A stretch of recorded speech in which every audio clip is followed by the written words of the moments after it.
Hello, welcome to the channel. If you're new here, I'm Nathan, and this is my recently purchased 2008 BMW 328xi. And if you watched the last video, you know I got this vehicle for a pretty good deal, at least what I think was a good deal, at $2,600 from auction. Now, of course, this vehicle is plagued with a bunch of little problems, but one of the bigger issues I'm going to be addressing today is the oil pan gasket.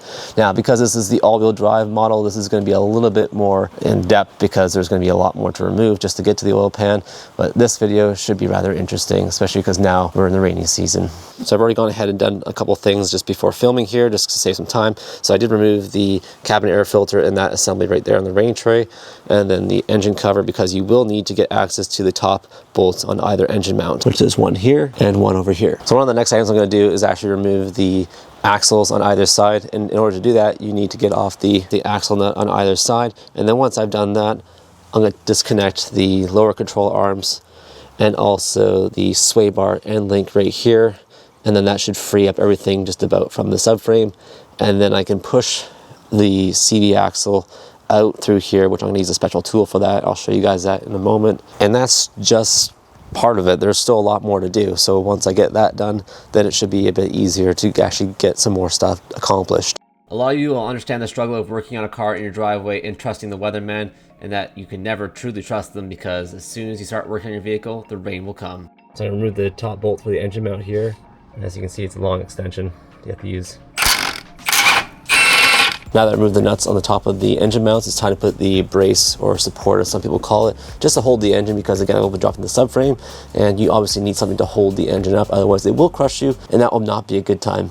And to hold the engine in place, this is what I have right here. It's about maybe $100, I think, off of Amazon not that long ago. I've actually used it a number of times now on many different cars. I actually used it on that X5 that I had a while back. You guys remember that black one? It came in handy because I did have to drop the subframe to replace that front differential. So working on Audis mostly, there's usually a hook to hook onto the engine, at least from the top here. But BMW is a little bit different. They don't provide you any hooks. So you actually have to use your tow hook here, which you would use and just screw into the spot right here on the engine, and that's what you would hook onto. So really what we're doing, we're just gonna raise it just so we have enough weight off of it. Okay, that should be good. Okay, next I'm gonna take off the lower control arm bolts here for this rear lower control arm, the front lower control arm, and then also the end link right here. This tool is a lifesaver. I use this on the BMW X5, that black one that I had when I replaced the front differential. And this essentially just goes right onto the hub assembly, and you bolt it right into it. And then you can use a socket or a wrench to turn it clockwise, and that will help push out the CV axle from the assembly. And then once it's free, the rest is easy from there. Okay, CV axles are free on either side here. So now I just have to get them out of the oil pan, because at least the CV axle on the right hand side runs all the way through to the front differential, and that goes right through the oil pan. So I'm going to do that right now. I'm basically just going to use a pry bar and just hammer them out.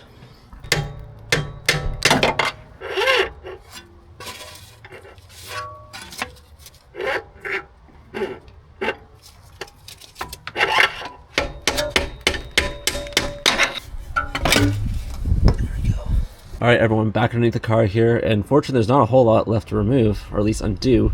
There is, however, some bolts here along the front. I have to undo this one holding in a line for the cooling system, and then also this bracket right here, which is also connected to the subframe. So basically, it's just whatever little things are left hooking up to the subframe, I have to disconnect now before I drop it, so that way I don't suffer the consequences. So I got the lower cooling line disconnected. There's these two bolts right here, and then there was a third bolt up here on the subframe, which I didn't really realize at first, but that's disconnected. And then I just connected this plate right here, holding in these cooling lines, I believe. So that's all done now. And now that this cooling line right here is above this bracket, all I have left to do now is just undo the subframe bolts, which I think there's about 6 of them. One back here, on either side, one up here, and then one up here. I must say, this is going a bit smoother and a bit quicker than working on the BMW E90 X5 I had many months back when dropping the subframe. This is a cakewalk compared to that. So right now I got a transmission jack supporting the back of the subframe, so when I start undoing the bolts, it will at least be a safety measure. And then I'll get to these front bolts here. I'm actually just going to use a regular jack just underneath that jacking point right there.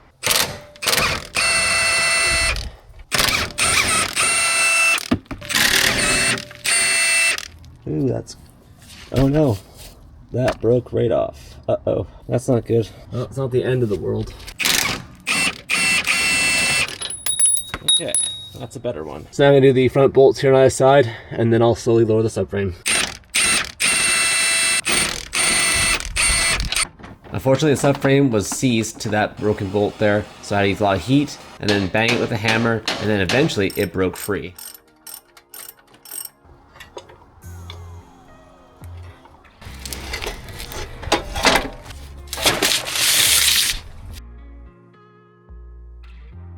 See the bolt right here? This is one of the bolts that hold up the subframe, and this is what it looks like, at least on the other side. But this one completely just disintegrated. So now I'm gonna have to try and figure out how to get that out. Hopefully, if I just hit it with some more heat and some more penetrating oil, I should be able to just spin it out. I'm praying for that. Well, unfortunately, I was unable to get this bolt off, at least using a bunch of heat and trying to use my vice grip. So I'm actually gonna go out tomorrow. Well, I have to go get a new bolt for this anyways, and grab an extractor kit and then try and extract it that way. So rather than just wasting a bunch of time, I'm gonna continue onwards with removing the oil pan. And of course, first I'm gonna have to remove the front differential, which there is 4 bolts holding it in. There's 2 here at the top and then 2 down below. But before I forget to do that, I actually have to disconnect the actual front drive shaft going to the front differential, and then I can remove it. So this is the front drive shaft, and there's 4 E12s holding in, but before I take it off, I'm actually going to mark here so that way I can line it up when I'm putting it back together. Now that I've got that marked here, I'm gonna now start taking off these E12s. Now to get out these bolts, you kind of have to hold this in place, but there's no real way to hold the drive shaft in place without using a pry bar. So sorry for those people that think this is wrong, but it's the only way I can think of doing it. So I found something here. That's not good. That is not supposed to be like that. So I guess I'm removing the drive shaft entirely, which is kind of crappy, but oh well, it is what it is. Okay, drive shaft's removed, so now all I have to do is take off the front diff, and then we are pretty much on the home stretch here for getting this oil pan off. Okay, front differential's out. As you can see, it's just caked in oil, and I will be replacing this seal right here on the outside, and of course this one as well when I go to put it back in. But yeah, let's get to the oil pan. So here's the oil pan, and look at all the oil here at the front end. So it's definitely been leaking. Now keep in mind though, I did give this a bit of a pressure wash before, so it doesn't look as horrible, but still pretty gross. So now all I have to do is disconnect the power going to the oil level sensor, and then remove the oil level sensor. And then once I do that, I can start removing all these, I believe, E10s all along here. Owie.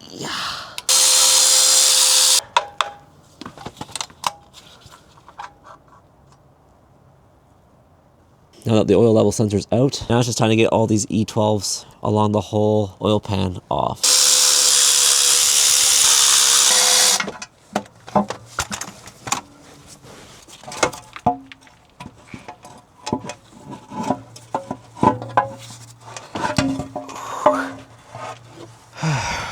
Well, that's been fun.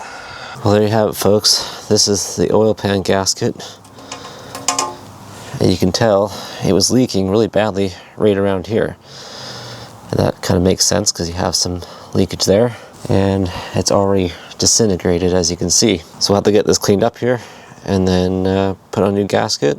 And same goes with the block. I'll have to clean that as well. So I got the oil pan all clean. I used a combination of a green Scotch-Brite here just to clean this, and then use some brake clean. And on the other side, I used some actual degreaser to clean the bottom side of the oil pan. So now I've got the new oil pan gasket right here, and we are going to compare the two to make sure that they're the exact same. So this one here in my right hand is the old one, and this one here is the new one. And I just kind of want to make sure that at least all the holes and everything line up to be approximate locations. So now that I verified this one is exactly like the one I just took off, I'm going to install this one on the oil pan here. And again, we just want to make sure that everything lines up as it should. Having a second look at the old one here, it looks like it actually is original because I think there's a date stamp there. It says 36 of 07, which would mean that this is the 36th week of 2007, which doesn't surprise me. Now I heard there's a trick you can do to keep these in place, and that is just by using a zip tie, which we're gonna do, so why not? Don't want it super tight, just want it enough so it's gonna keep it in place. All right, I'm just gonna do one more clean here before I put the oil pan back on with the new gasket.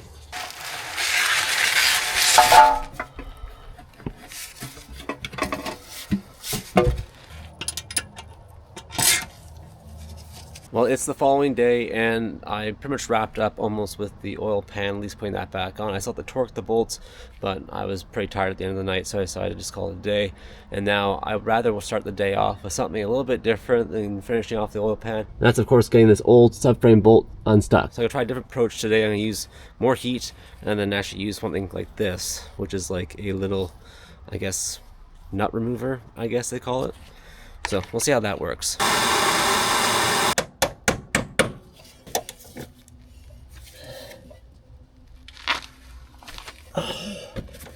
Yes, baby. I wasn't sure how that was gonna go, but I got it out. This is awesome. I mean, look at that. Look how rusted that is. That's so bad. But it's amazing. A tool like that can save you in a position like this. That's just amazing. I'm so happy. As you can see, I have my torque wrench set to 180 degrees. That's just angle only, as I've already torqued down all the bolts here to 8 Newton meters.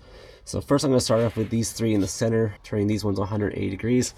Also the longer bolts in the back are also 180 degrees, but I'll do those afterwards because you have to kind of do these in a sequence. So I'm just going to start here.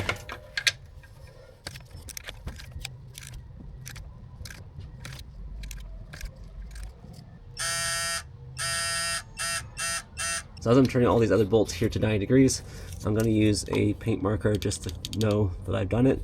I didn't miss one.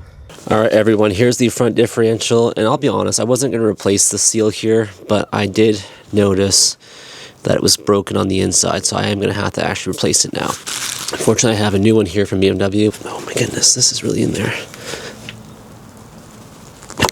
Okay, there we go. Yeah, see, it was broken, just like that.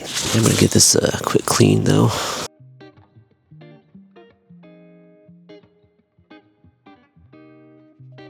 Now this side also has a gasket which I need to take off. And there we go, that's what it looks like. A bit of oil and just putting it over this gasket here. And there we go. New gasket on this side and on this side. So now let's throw this back in the vehicle.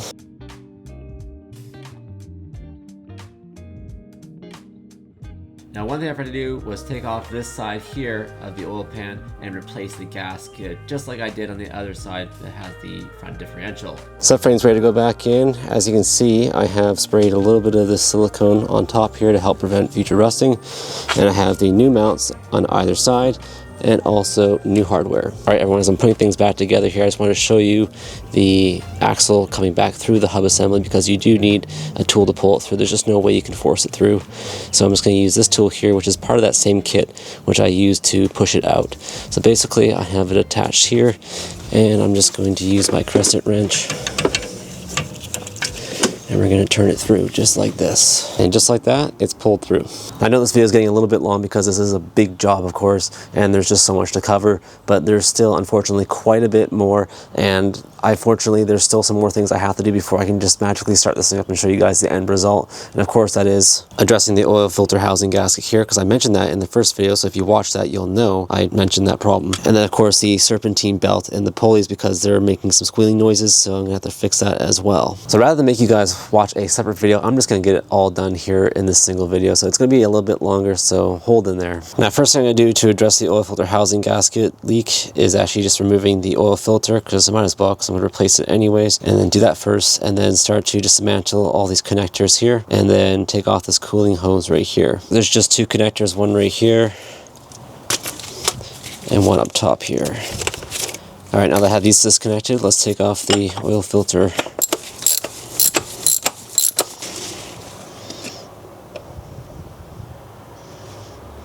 Alright, let's extract some of the old oil. There we go, much better. So I just put the cap back on, so now I just have to disconnect the cooling line right here.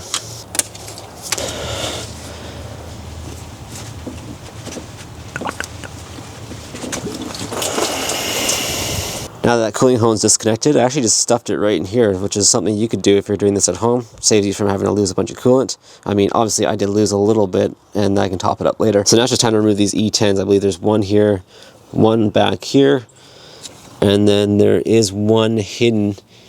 You guys can't see it, but it's in back there. And the best way to get to it is just using one of these swivel 1/4 inch E10s. So first we're going to get off this one here in the back, and the best way to do that is just using a ratchet here. And this is an 8mm ratchet, by the way. There we go. Okay, there we go.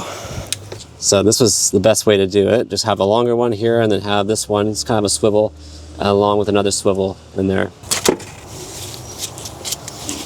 And there we go. That's the oil filter housing gasket thingamajig. And look how oily it is down the bottom here. Whew. And I just want to show you guys how bad this oil filter housing gasket is. Like, look how flat that is. And then look how it's just sort of disintegrated around these openings here. Thank goodness I'm changing it. Oof. I wish you guys could feel how bad this gasket is to get out. It is nasty. It's not quite crunchy. Here's a Q-tip I want to show you guys to get all the stuff out of these crevices here. I mean, it sort of works. I mean, take it with a grain of salt. So I got this all cleaned up now. Now I'm ready to install the oil filter housing gasket. Okay, I think that's good. So I'm going to put this back. I'm going to install it with new bolts here, provided with the kit that I bought. Most definitely Torx specs for these bolts, but really, I think it's just more about feel. And at one point, you kind of know that it's tight and it's not going to go anywhere. Now, before I throw the new filter on, I'm going to remove this old seal right here. New O-ring is installed there. So I got the new oil filter here. I always like to put the bottom end showing the date right there. That's just something I like to do. And there we go. So this is supposed to be set to 25 Newton meters.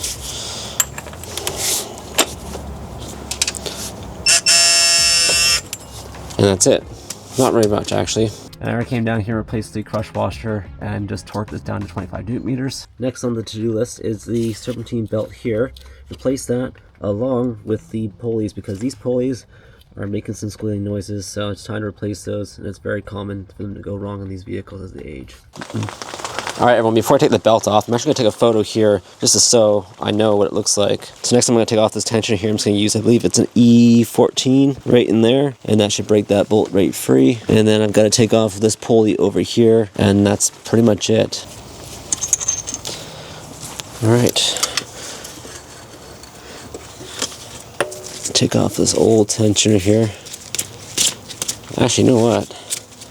That seems to be spinning pretty good. I was hoping to see a little bit more play in that one. So see this one right here? Yeah, that's the one that's making a bunch of noise. Now all I have to do is just torque these two bolts down, and then I can put the new belt on. All right, everyone, it's that fun phase where we get to add the oil. In my good old-fashioned way, I mean just pour oil all over the engine.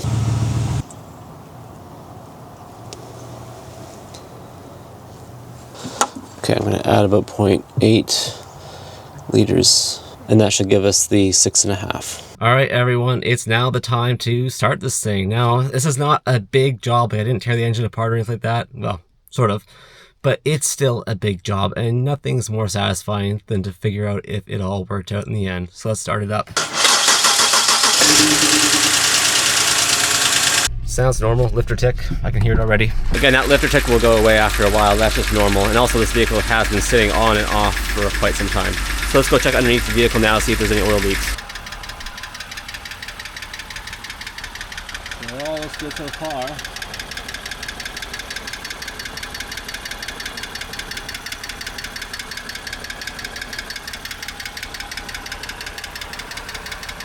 So besides the lifter tick, I mean, everything sounds healthy.